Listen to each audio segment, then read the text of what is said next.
All right, welcome to episode 313. I'm Chad. Matt should be here in a little bit. He's running a little bit behind, but that's okay because our guest is here, Chris Condon. How's it going, man? I'm pretty good. How about yourself? Thanks for having me. No, thanks for taking the time out of your schedule to do this. And I know it was kind of a cold request after seeing something you posted on Blue Sky one weekend, and it's like, oh, that'd be interesting to talk about. For Anyway, sure.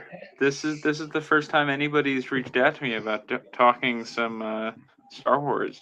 mm. So I'm excited to do it. So well, I know you've been on the show years ago, but why don't you tell us a little bit about yourself? First off, let's start as your about your journey as a comic book reader. Do you remember the first book you read, or the one that kind of got you into the hobby? Sure. So my name is Chris Condon. I am a writer of comic books. I've written comic books when I was last on the show. It must have been that Texas Blood that I was talking about. So a lot has changed since then. So I've Written a written few more that things. Texas, yeah, just a few things. But that Texas Blood, the Enfield Game Massacre, its spinoff, News from the Fallout of the Earth. I've written Ultimate Wolverine, Green Arrow, an adaptation of Night People. I've written a lot of stuff, varied, mixed, and a lot of fun, different genres. And I'm very fortunate to have been asked to write a Star Wars Rogue One Darth Vader one shot, which was a whole heck of a lot of fun. So, um, like I said, like I asked, do you remember maybe the first comic book you read, or the one that got you interested in the Sure. So I think it's weird because I think I read comic strips first. So I think that I was reading them in the newspaper first. I was a big fan of Peanuts. I really loved everything from The Wizard of Id to uh, Mutts to Baby Blues, and I loved everything. I really read a little bit of everything in the newspaper, and then I kind of started doing strips based on those. But I mean, my first comic books, I remember there was when you bought a toy when Batman and Robin was coming out, they would have these giveaway facsimiles of the first appearance of Mister Freeze when he was Mister Zero, or Batgirl. So those were some of the first superhero comics that I remember owning. I kind of got into superheroes through cartoons and movies. I loved Batman. And so that was kind of my first comics. I think were those giveaways. And then I remember going to a shop and buying, there were some Gene Colan Daredevils, and also I remember Batman Hush was really cool. I loved all the Jim Lee art on those. And there was also, I really loved this series, Batman Gotham Knights, and yes. it was they had these great Brian Boland covers, and I remember there was a Scarecrow one that I loved. But yeah, so that was kind of the stuff that I was into early on. And what was what kind of said, I want to do this. I want to write these things. Well, that's kind of the thing. There never was a I'm going to do this. I just always did it. I was, even from those early days of doing the comic strips. I drew a comic strip for the elementary school. I was also creating superhero comics at home with my best friend Mike, who now makes comics with me as well. Um, so I've always been doing it to varying degrees. Even in high school, I remember there was some creative writing assignment for this one English class I had, and I was like, since it's a creative writing thing, can I do a comic instead? And she said yes. I drew like a 10-page comic for this assignment. So I've always been doing it. It's always kind of been. I love it. It's fun. Um, and so I always have been doing it, and it just was always second nature. Like even how I got into doing that Texas Blood with Jake. I was going to write and draw a comic on my own just because I wanted to. And then I was like, oh, well, I'm already working with this guy on this thing. Should probably do that one. And then, career happened.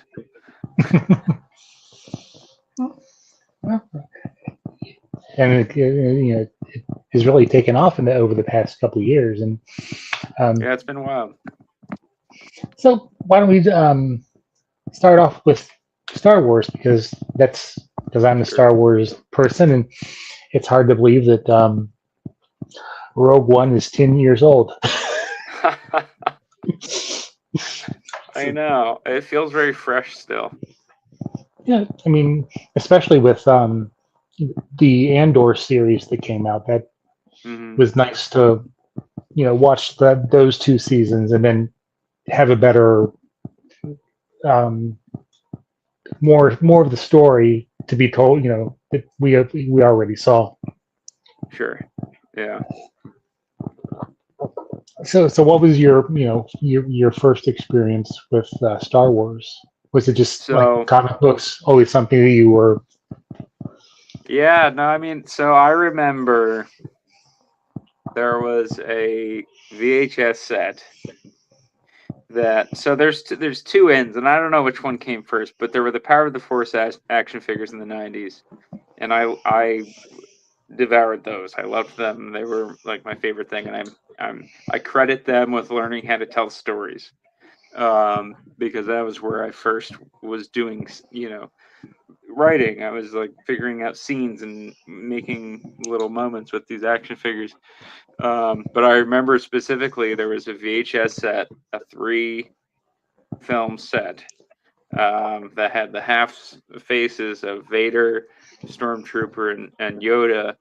And that was the last time that they were available on VHS in the theatrical. I think it was the extended editions, the new remaster. This was the theatrical. Yeah, this was the last time. In fact, that was on the front of every single VHS, was ordered for the last time. And it turned out to be true. As a matter of fact, I don't think I believed it when I was a kid, but it turned out to be true. Yeah, so that those were coming out. It was kind of like a big deal. Maybe, I don't remember, 93 or 94. I don't remember when it was. Whenever it was before the special editions. Maybe it was 95 even. But anyway, I remember those movies were coming out, and I went to the store, and I only wanted the one with Yoda on it because I loved Yoda. He was really cool looking to me. I was obsessed with Yoda, and I just wanted that one. My mom convinced me, little 3 or 4-year-old Chris, that we should just get the set because then you have all the movies. And I was like, all right.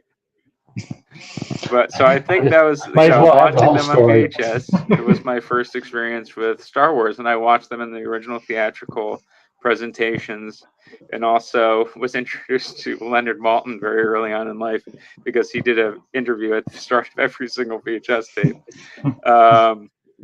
But that was how I was introduced to Star Wars. It was very much, sort of this, just love at first sight. And I just fell head over heels with this, property. It's like crazy because, it really does, become a part of your life. And I feel like Star Wars is a part of my life, because I mean, it's been here as long as my best friend and I have known each other, so it's pretty crazy to now be sitting here having written something, wild. I mean, I remember there was a time when they would like play the movies on on the USA or something, like on the weekends, and it's like, oh, we got to watch Star Wars again. Now it's like, it's Star Wars. Yeah. So, well, let's talk about your Rogue One shot.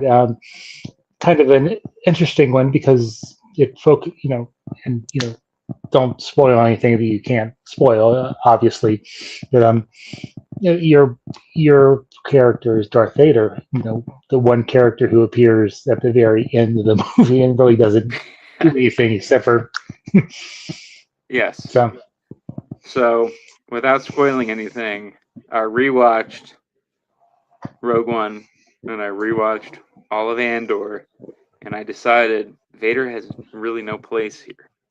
It's largely a Vaderless story, and it really works because of that. So I was like, how do you do a Rogue One Vader one shot? And then I realized he was just the cleaver. He comes in and just breaks things. And I was like, that's it. That's the one shot. So everything about the moments that Vader is in Rogue One, that is the one shot. So I approached it with that exact same mentality of what have we wanted to see for X number of years, you know? Let's fulfill those wishes, kind of thing. So there's a lot of really cool Vader moments, I think, in the one shot, and it was drawn really wonderfully by Luke Ross. Who I think Luke Ross has worked on some of the Star Wars titles. Oh yeah, he's a veteran for sure. Yeah. So, was it intimidating to have to be the one to be writing about Darth Vader and because there's a lot of stories about Darth Vader and the mythos surrounding him and sure. Yeah, it's really funny because I was so excited about it. I really was. Yeah, I didn't feel the intimidation. I mean, I think that there certainly is I want to live up to expectations. That's certainly part of it, but I don't feel intimidated by it. I actually felt really excited by it. It was really, to me, it was a culmination of those years playing with the Power of the Force action figures, coming to a head. Like this is something that I've wanted to do my entire life, So I really hope everybody else sees it as I do, because I'm like, I really feel like this was just something that I've been kind of born to write at this point. I mean, this is it was something that for me was just like, ooh, I get to go back and play with those toys again. That's kind of how I felt about it. So, along with Darth Vader, if I remember reading the solicit correctly, you're also writing Krennic, right? Correct. How was it, getting into his head? Because he's and Andor and in the movie he's kind of the I would say the main bad guy at the time. Yeah. I mean, it still is very much Vader's book. But yeah, Krennic was. I think he's a really interesting person. And I love the relationship that he has with Vader. Which, if you rewatch that scene in Vader's castle, it is really interesting, the dynamic. And so I sort of based the dynamics of things in the comic off of that scene, and kind of also built off of how he interacts without Vader in the room. He has a different posture. He's much more self-assured. And so it's fun to get to play with those dynamics. Because as you were saying, I don't know if you've read any of the books like Catalyst, where it's more like about when they're building the Death Star, and he's kind of also he's kind of bullying Urso into building the technology and all that, and it's fun to see how he changes when he's around his exactly. when he's not the superior he thinks he is. Exactly. And how did you have to getting into his head? Was it a different manner than getting into Vader's head? Yeah, I mean, again, you kind of have to put yourself into their shoes when you're writing it, so you kind of have to think about it from that sort of perspective. So like when Vader comes into a room, like he commands the room, like he becomes the center of attention. So yeah, I think you got to get into the mindset of these characters. It's like, it's definitely like alpha dog stuff. And so, just knowing that, and just knowing the kind of the duality of the Krennic character, you know, it's definitely, I mean, you just kind of have to, it's like, you know, role playing. You just have to like put yourself in the head of the character. So any particular character that I'm writing, that's like, I'm just like, I'm absorbing as much as I can from the things that are available. And then kind of playing with it and seeing what feels organic, feels real to those existing pieces of canon. So these one shots, they don't interconnect anyway. They're just kind of tangentially from looking at different characters in the movie, correct? Well, I can't speak to the others, but Okay. mine is certainly on its own.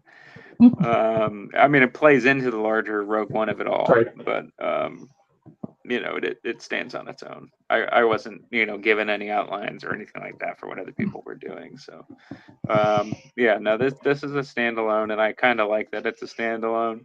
I think it would have suffered, just because it's a one shot and you only have so much space. So I think that it really works well because it is standalone, and it and it feels like it should be that way. And how was it working with Luke? Because since he is a veteran on the Star Wars books, did he kind of give you some tips on how to stage things, or did you kind of work with him and let him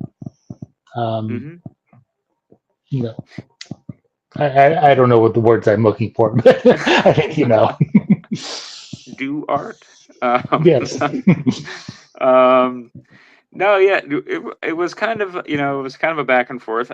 So the way I write scripts, I kind of write them with a lot of description, and I kind of do I do like, not only do I do the number of panels that are in a scene, but I do camera angles and the whole thing. So I can kind of, the idea in my head when I write a script is that I want to have the artist be able to see it.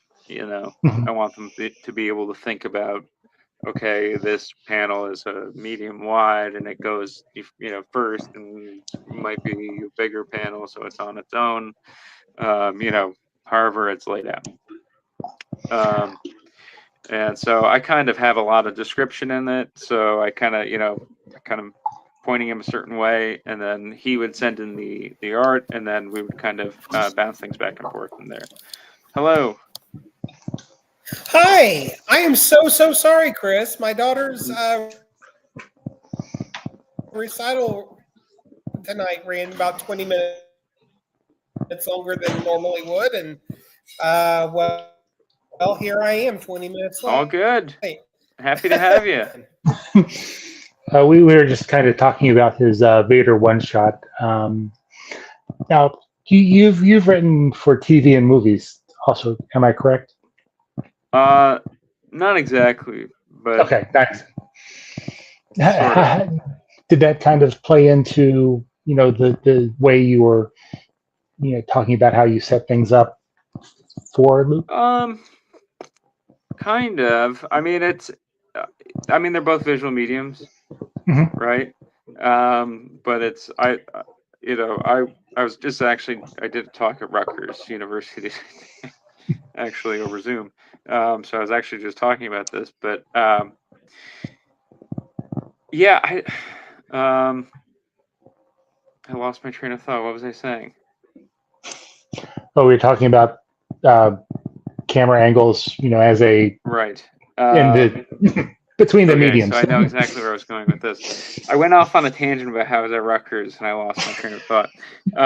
But no, so well, they're both visual mediums, right? But the difference is that if you're working on a screenplay, you're sort of just writing like a rough sort of visual guide as to what goes on. But when you write a comic script, at least the way that I do it, and even the finished copy, I mean, this is, you need it to be perfect because that's how it's going out there. When you're writing a screenplay, there's like 7 more steps ahead of you. When you're writing a comic script, there's, it goes from me to the artist, and then we send it out to you guys so you can read it. So it's really a direct path. So I mean, I think that there's a difference, but it certainly, I mean, the visual language of it translated over for sure. But yeah, I don't know how much it actually helped, but I mean, definitely, I wanted to kind of evoke the feeling that I get watching the movies as much as I do reading the comics. Like one of the great things about the films for me, that I think is important, is just how much stuff is in a frame, in the background, and and there's just always something happening. It's like there's that one shot in Return of the Jedi of Jabba's palace, and there's the frog and the toad in the foreground. Like that, I think, is like Star Wars to me. So I think that it's important to include details like that. So like that's kind of how I approach things, is that I'm thinking about like what that thing in the foreground is. So part of it is informed by the films for sure, and I try to evoke that feeling in the scripts. Well, I didn't see Jabba's Palace until I was either 8 or 9, because I was five when the movie originally came out in theaters, and I remember looking at the back of the theater during that period part. So, Matt. Hey, here we are. That's okay. My embarrassing Star Wars story is that when I was a little kid, like 4 or 5 years old or something, I saw Obi-Wan's Force Ghost for the first time and assumed it was Jesus. So,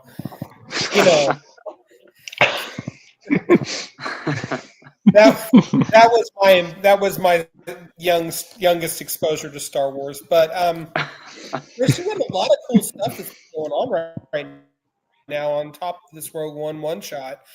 Like what? I mean, Ultimate Wolverine just finished, and you got Peril of the Brutal Dark, and then that Texas Blood is returning this summer. Where do you find the time to keep all of this balanced? And of the Earth, my new book with Charlie Adler, and my co-writer, yes. Andrew Eric. Yeah, now it's I don't know. You just got to do it. It's just part of the game, You just need to constantly be working. It's a job where it's you have to hustle. You got to be putting out books. It's just part of the game. You got to stay relevant. You got to put out books. You got to put out good books. It's part of the life. It's just. For me, it's like I just like to do varied things. I want to try to do a little bit of everything. Like there's differences between every single book I'm doing. Like Ultimate Wolverine is this action sci-fi graphic series. Then there's Green Arrow, which is very much a grounded social justice series. Then obviously that Texas Blood, neo-noir, Texas Western. It's like I'm doing a little bit of everything. I like to try to spread myself out because I don't want to get bored with any one thing. Right. You're also, and please, if I'm wrong, I'm sorry. You're also doing The Ultimate Reborn, correct? Mm-hmm. Yeah, I'm doing Reborn. Yeah, I'm. Again, you have so many things. You're spinning so many plates. Stefano Caselli, who is an awesome guy.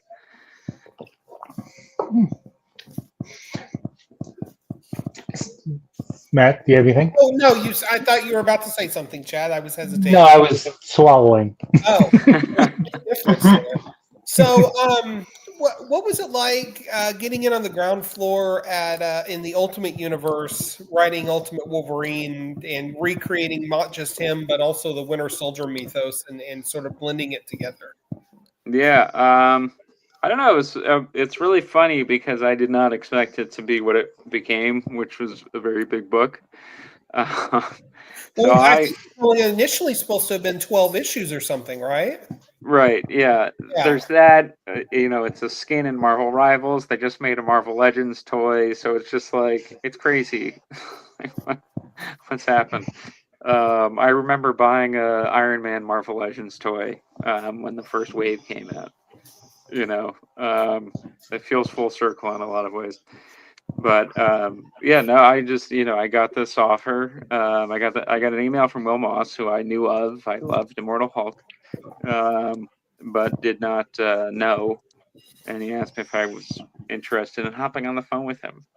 And I was like, I knew who he was, so I knew what kind of books he did, and I was like, I wonder what he's going to ask me about. And he asked me if I had any interest in doing Ultimate Wolverine. And it was like right then and there that I was like, I want to do something with Weapon X. Like I want to do like a version of Weapon X. It's one of my all-time favorite stories. I think it's one of the best comic books of all time. I was like, I'd love to do a spin on that in the Ultimate Universe. And he was like, maybe you could do something in Russia in this universe because there's already mutants there. There's Colossus Magic and Omega Red. And I was like, oh, well, maybe we could do that. Maybe we could do, the Winter Soldier program instead of the Weapon X program. And that was it. I remember saying to him, but I'll try to think of something better. And that was the book. Well, I would say I was too dumb to recognize it.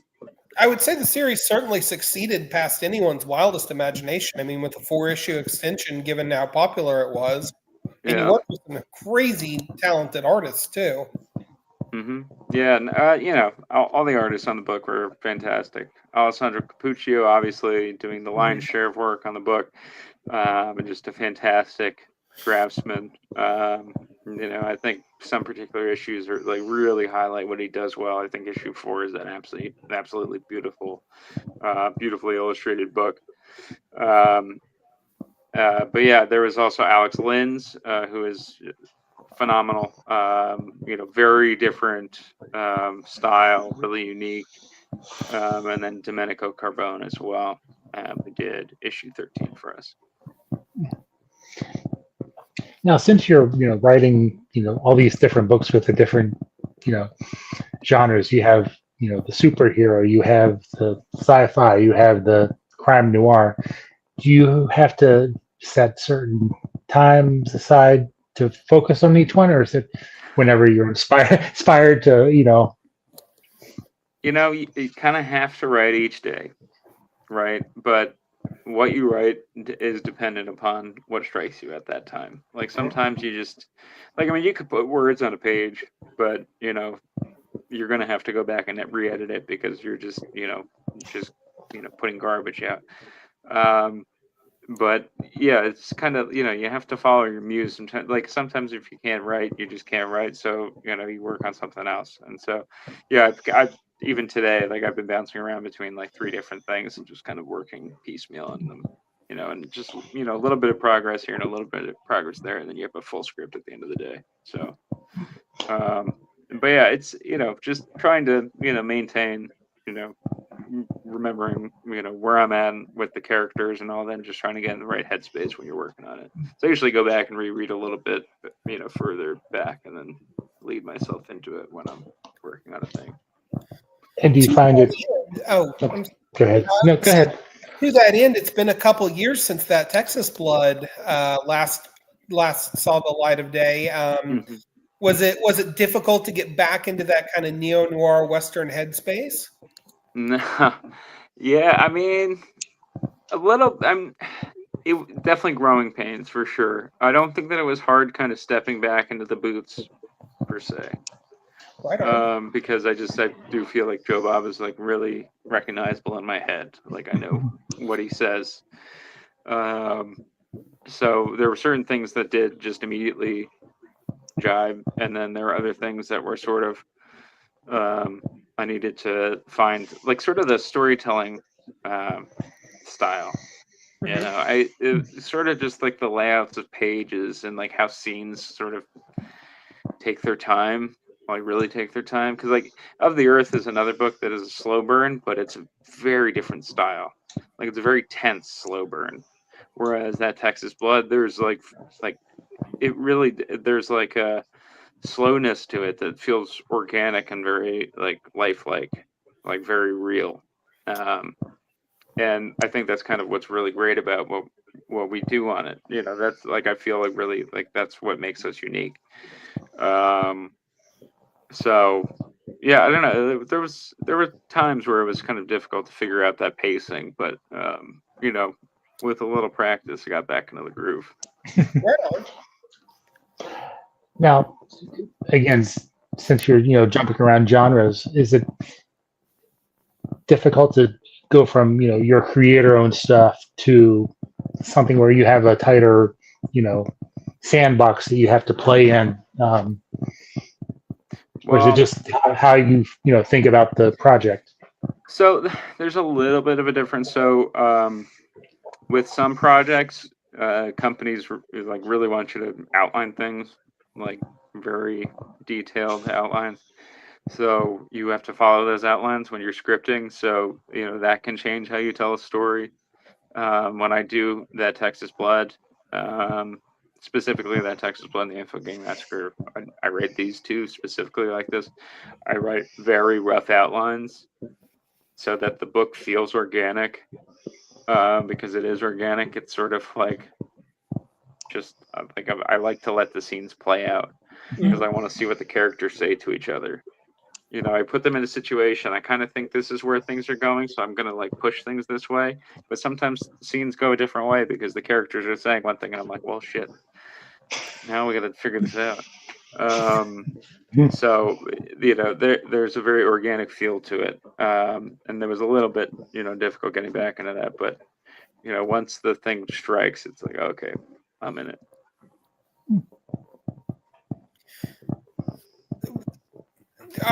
Tell us a little bit more about Of the Earth, because that's kind of your latest project that is brand new territory for you.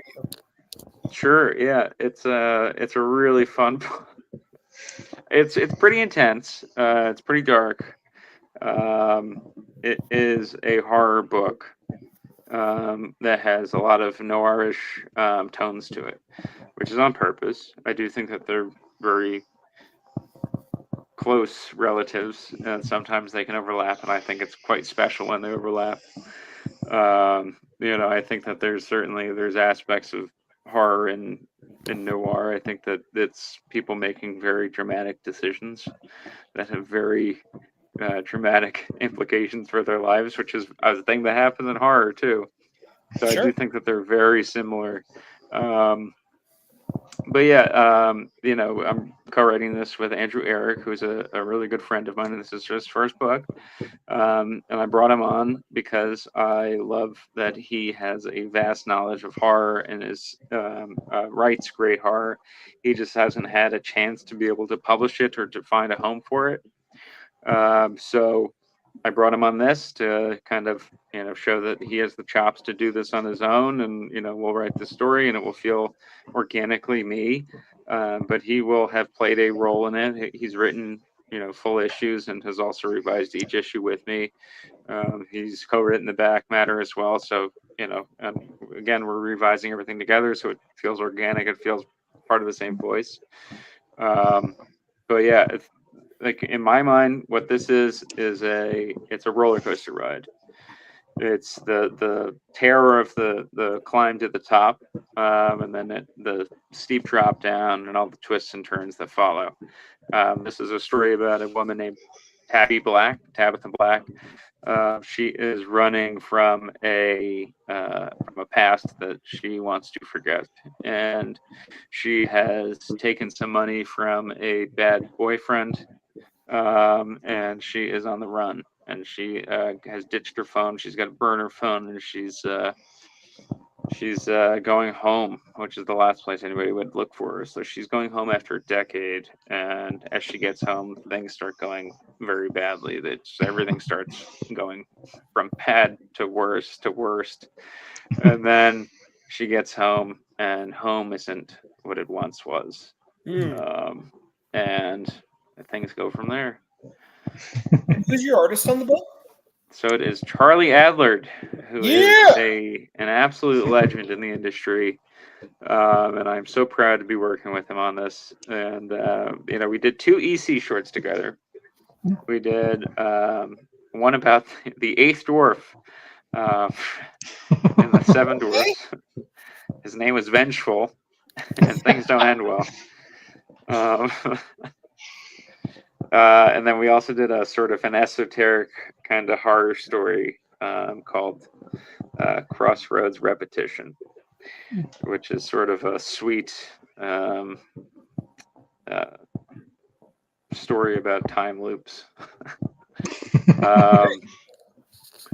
But so we did some work before, and we liked working with each other, so we were like, let's find something to do together. And so I had this story cooking already, and we're still tooling it around and feeling it out and seeing what it was. And then we did it. We decided to do this together, and he killed it. And I actually was just reviewing the pages for issue 5 today with Pip's colors on it, and it's just like, whew, it is so cool. I was sending some screenshots to people, and they were like, "Oh my god!"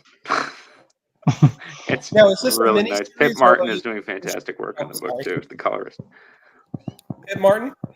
Pip Martin. She did Everything Dead and Dying recently, Event Horizon, and Event Horizon Dark Descent, the first one that Christian did. And then she also colored. She got started on That Texas Blood as Jake's color assistant, and then she did do a 3 World 3 Moon story that Jake and I did together as well. So she's fantastic. This book is really, a playground for her. She is showing her stuff, and it looks amazing. Specifically, these last few issues are just amazing. And then Hassan Otsman-Elhaou is lettering the book, and Michael Tivey is doing the design on the book as well. And he previously did News from the Fallout. He also did Peril of the Brutal Dark and Ezra Kane Mystery, and he's coming onto That Texas Blood as well. And Haas is coming onto That Texas Blood as well too. Man, you've attracted some star talent, my friend. Congratulations. We're in it now. You're in it now. So is Of the Earth envisioned as, is it a mini series or is it envisioned as a long format series? Well, after we finished up, I was like, dang, I should have just gotten you for 12 issues. Because there's a sequel I want to do, which I think will be a really cool addition to this first story. It really builds on it in a really fun, exciting way, and it's very intense, which is what the first one is. So it's like you gotta have it intense. So it is a 6-issue mini, in that we are doing the 6 issues, but there certainly is room to do more, and I would love to do more. So we were really hoping people like it and stick with it, because we would like to do more. But also, I think it's really good. It's really fun, and there's some pretty wild stuff that happens. It really, it's the best way to describe it is, like I said before, like a roller coaster. It's this creeping, paranoid dread, building up to that top hill, that first hill, and then you just plummet. And it really feels like that. Like issues 4, 5, and 6 are just like a sprint. And I really like how we set the book up and how it's laid out. And I'm really excited for people to read it. I hope they enjoy it. And then they want more, hopefully. Heck yeah. What is it about the kind of crime noir genre that, appeals to you and makes you want to? I just think it's the most interesting kind of stories. I think that they're really, I think that it's, what's not to like? There's, people, men falling in love with women that they shouldn't, and they're making bad decisions because of that, and they're murdering people. And just, they're getting themselves into very much, a ton of trouble. And it just keeps mounting and mounting and mounting. It's just like it's the best kind of genre, and not only that, I mean, especially the, black and white noirs.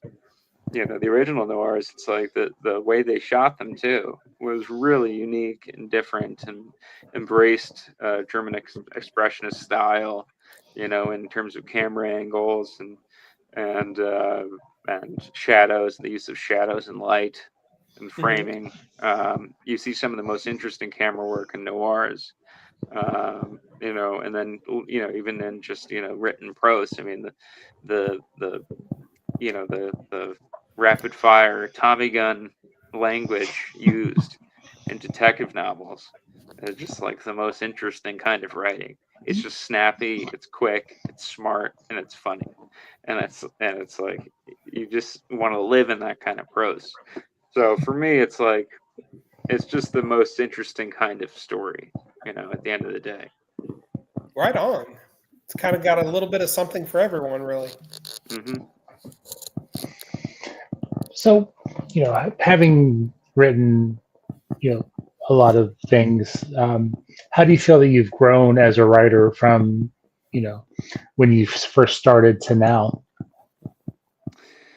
Well, I didn't know what I was doing so much.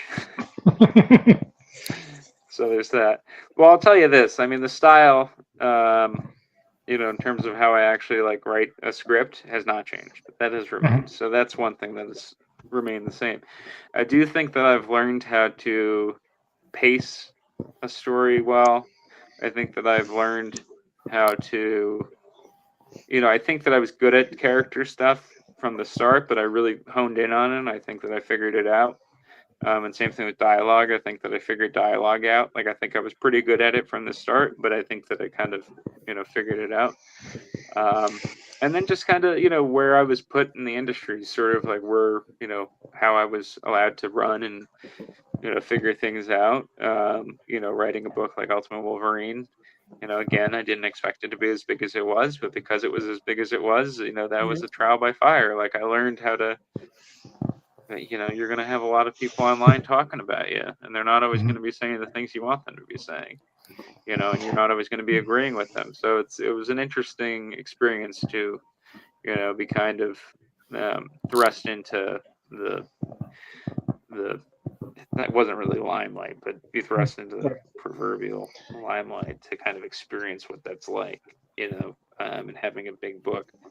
But it is what it is. So I don't know. A lot has changed, but at the same time, I'm still tinkering. I do think that there was I was much more scatterbrained in terms of how I was writing. Like I was writing a little bit of everything. I was writing screenplays and prose. Now it's very much centered on comic scripts. Like I don't really branch out that much in terms of the stuff I'm writing. Although back matter is its own thing.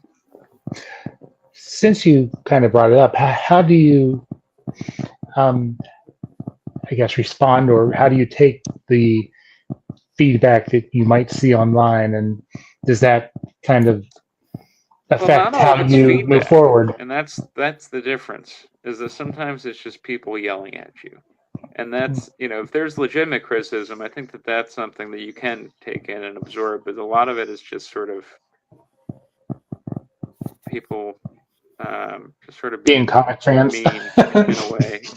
I don't think that people think about the creator when they're saying these things. I think that they're just, they love these characters and these properties, and they have a certain ideal of how things are supposed to go. And if they're not going the way they want them to go, they're not happy about it. So the people have ownership of these things. So I get it from that perspective. But I do think there are some things that are legitimate criticisms. However, sometimes the way that comics are written and the way that comics are produced, you're sometimes working months ahead of time.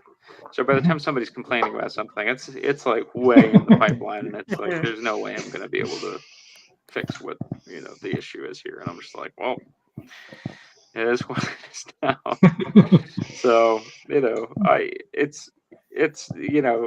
I think that there's always going to be legitimate criticism. I try to get ahead of that. I send stuff out to friends, and I ask them to be honest with me. And sometimes people have notes, they have thoughts. Maybe you could do this better. Maybe this is, maybe this should be here or whatever. But it is what it is. Once you're putting out something and thousands of people are reading it, it's like you're going to get a lot of opinions. Sure. But what's Well, I was going to say, what's the most, I guess, useful advice that you've received, and do you remember who gave it to you? And Well, useful in a few ways was advice from Ed Brubaker. So he said, "You're using too many words," and I was like, "Okay." And he was like, try, this is what I do. And he didn't use more than 28 words in a panel. So I think he might have been referring specifically to a 9-panel grid, but still, either way, in the next volume of That Texas Blood, which was volume 3, I used no more than 28 words per panel. And on top of that, it's a mostly silent comic. Because I really wanted to kind of take that advice and kind of apply it and see how far I could stretch it. I wanted to see if I could tell a story and have it feel dramatic and emotional and scary without any words on it. And then we kind of doubled up on that.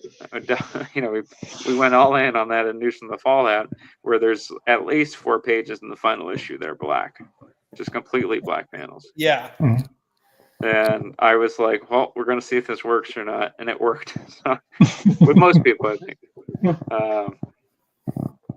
Well, News from the Fallout was a huge creative stretch for you and the creative team in terms of just like the visual execution and some of the tricks you were not tricks, that's the wrong word, but some of the techniques you were utilizing on each page. Like, was this kind of your want to experiment a little bit more getting played out?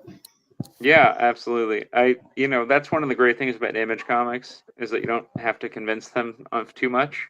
If you go in there with a good idea, they're going to go, that's a good idea. So working with Jeffrey Allen Love, it was a battle to get a book together with him.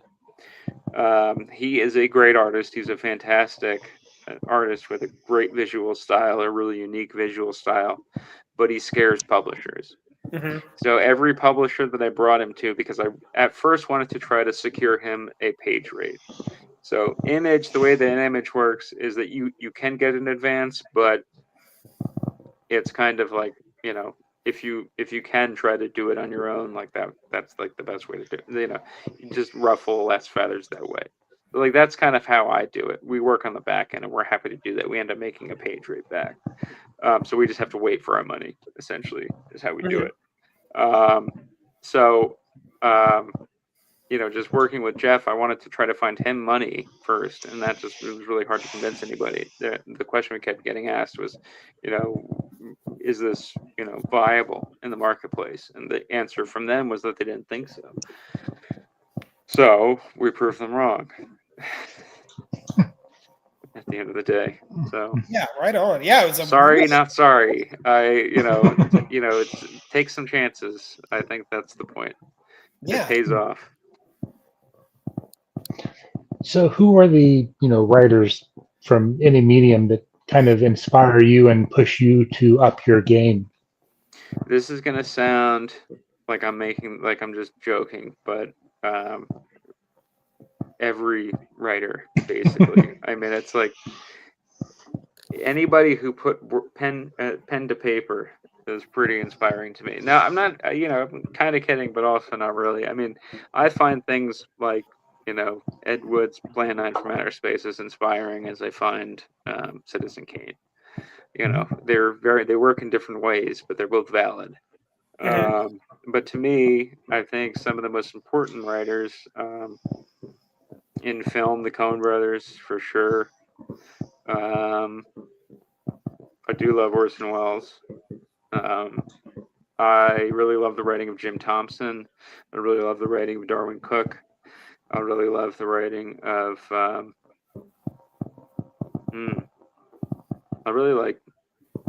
like a lot of what Frank Miller did. I think Batman Year One is one of the greatest comics of all time. I think. I don't know. There's a lot of writers out there that I love. I mean, I love Raymond Chandler, Dashiell Hammett. Stephen King is probably my favorite, and my girlfriend Marley reminds me all the time. We were talking before about internet criticism, and she reminds me all the time. Well, you don't like everything Stephen King does. Like, that's true. In fact, there's quite a bit I could pick on. Sorry, top 5 worst Stephen King novels. No comment. No comment. So, well, do we want to kind of bring it full circle back to Star Wars and talk about, if you have any, characters that you would really like to, have a go at, or any, there is one idea that I'm pitching them that I hope they're going to say yes to, so I don't want to say that. So I'm not going to say that. Fair. But it would be very cool. I would really like to do a Lobot series. No, I think that would be exciting. He really got a lot of he got a lot of page time in Charles Soule's that is true. in the Star Wars series between Empire and Jedi. So yeah, I'm thinking we can call the series Lobot in Love. And that's no, I don't know. So I think I would really love to do something. I don't know. They wouldn't be the star. They might, play a role, but I would love to do something that involved the Sand People, the Tusken Raiders. I would love to fit them into something somewhere if I could. That would be really cool, but I don't know how or when that would happen. In terms I'll give of you characters, I mean, I'm kind of working with some characters that I've always wanted to work on. I mean, Darth Vader is like the top. How can you? And that's the first thing I'm working on. So it's like, geez Louise. But the one of the most fun things I think has been kind of creating characters in that universe, and try to make them feel organic and a part of the universe, and like they've always belonged, like they fit. That's been probably the most fun thing for me. But yeah, I don't know. I feel like I wish that I could have done a Boba Fett thing, but I feel like Boba Fett kind of got done a bunch recently.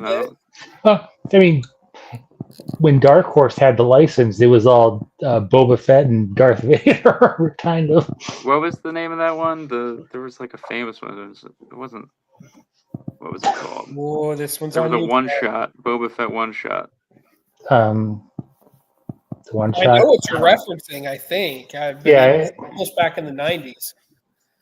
Something hit or something. Yeah, he says hit, and anyway, with Boba Fett. Yeah, I mean, that's.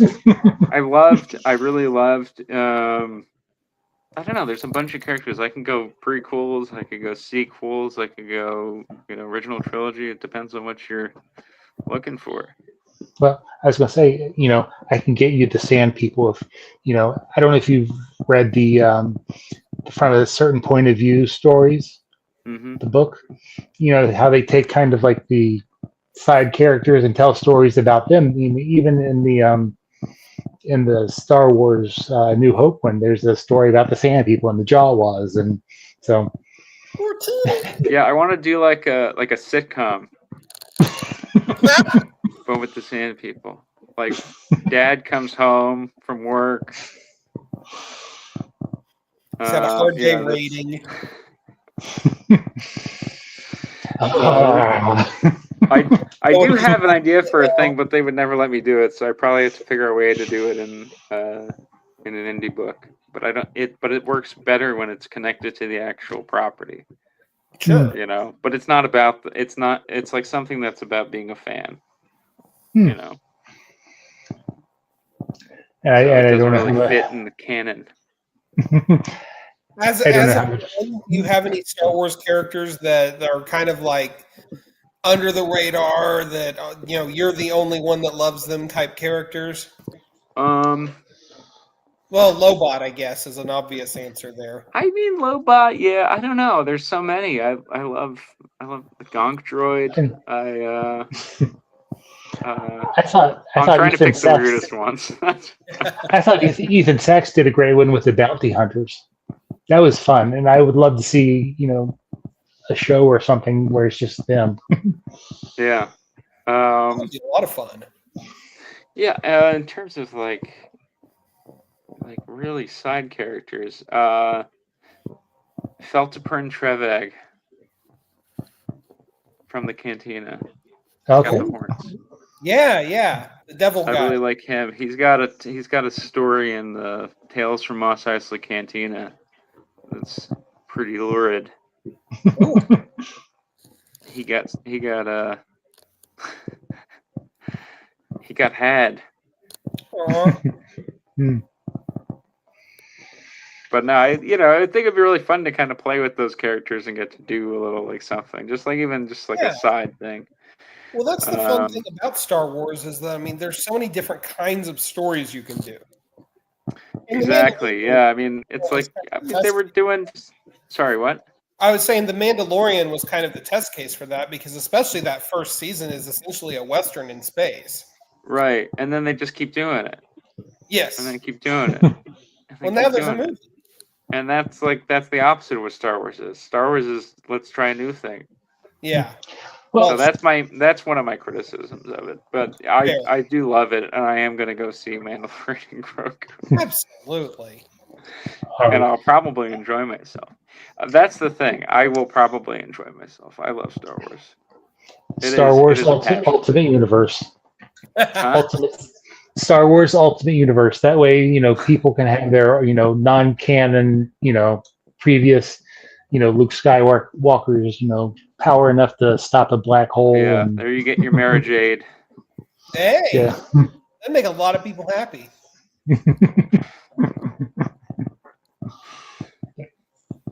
So, all right. Well, Chris, we didn't even hardly get into Peril of the Brutal Dark, but I briefly want to just say I think that book is fantastic, and I hope we get a lot more Ezra Kane in the future from you and Vertigo. Thank you very much. There are plans for a second volume. I'm just waiting for approvals from DC proper. The editors like it, so fingers crossed we go. We'll know soon. Awesome, and I have to say, my tip of the hat to you and everybody else involved in the creative resurgence of Vertigo. What an honor to be part of that initiative. Yeah, you should be very proud, and frankly, you should be very proud of the amount of work you've put out in the last 2-3 years. That's just been uniformly fantastic stuff, and it's all very different. So, as a reader, thank you very much. You're gonna make me cry. But thank you. No, I mean, I understand you saying thank you, but I really have to say thank you because I wouldn't be here without you. Seriously, like I'm writing comics still because people are reading the books, so it's very much mutually beneficial relationship. So thank you for reading. All right, it's because of you and people like you, reading my stuff that I'm now writing, Darth Vader. So it's kind of a wild trajectory. I started on that Texas Blood. I'm now at Darth Vader. That is the boardwalk of life. That is the Monopoly boardwalk piece in my life. So it's very cool. But thank you. Seriously. It is very cool. Yes, sir. And thank you very much for coming on our show this week. For sure. Yeah. Chad? Where can people find you? You can't find me. No. Okay. Fair enough. I'm on Blue Sky. I'm toying with the idea of getting back on Instagram because I'm realizing that it's a really great way to talk to people. I really don't like what Meta stands for, but I'm toying with the idea of it. But you can find me on Blue Sky. It's at Christoph Condon, Christopher without the ER, so it's at Christoph Condon .bsky.social. So you can find me there. I'm also on Patreon at patreon.com/CondonPhillips, which I need to update. Good deal. Thank you so much for sharing that and sharing your thoughts with us this evening. Yes, thank you very much. Yeah. Chad, what do we have coming up next for the show? Tomorrow night, you have Charles Ardai for his Gun Honey Heat Seeker thing for Titan Comics.